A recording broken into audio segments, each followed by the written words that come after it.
For a few minutes, I'd like to go over the investigation process. The process begins when someone files a complaint against you, an employer, a coworker, the patient's family. Those are the typical sources of a complaint. That can be done online. There's a link on the Nevada State Board of Nursing website. They can click and file something.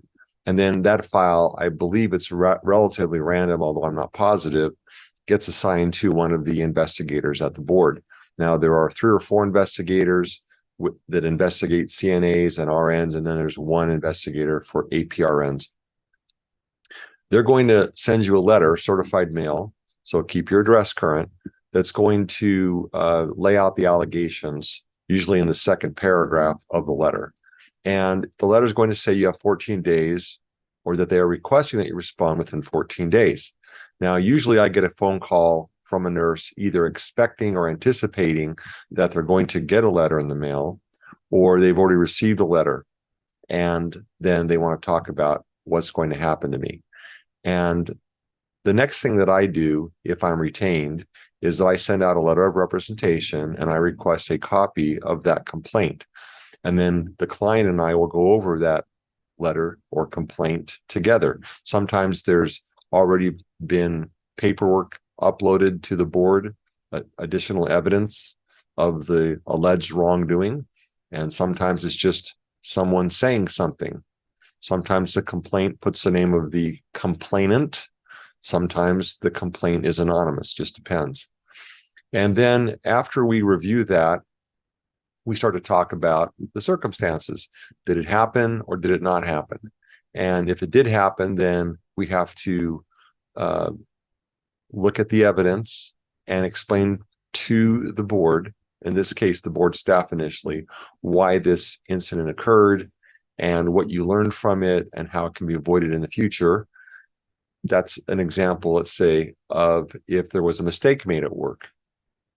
But how we decide to approach the allegation is very important. It's the big part of the process.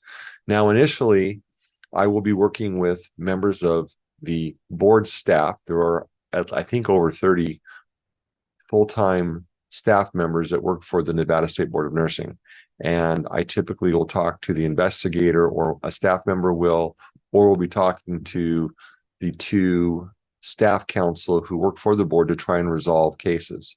And if we can't get the case resolved, in other words, if we can't come to an agreement about how the case should be handled, then the next step is to go to a formal hearing, or you can even call it an informal hearing. There are disputed and undisputed cases.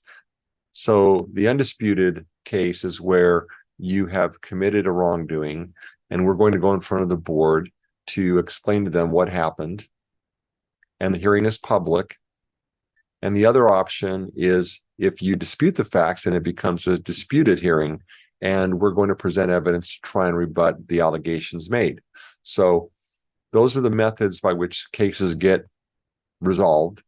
Most of the cases can be resolved at the first stage, me dealing with members of the staff of the Nevada State Board of Nursing and coming to a resolution.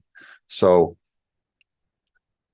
my efforts involve letter writing or brief writing or putting together the facts. A lot of times nurses have a hard time separating what's relevant from the irrelevant. And so I try and review the information and try and assist with the nurse writing a statement and explaining exactly what happened. And in other cases, I may just write a letter explaining all the information. It's also important to keep documentation, to keep proof of what occurred, if you have any proof, witness names, witness statements, and sometimes even talking to an expert to look at the facts of the case and decide if expert testimony should be submitted to either the staff or to the board in the event of a hearing. So these are all things we'll cover in our initial consultation. And then from that time moving forward, as the case evolves and develops, we get ready to resolve this case one way or the other.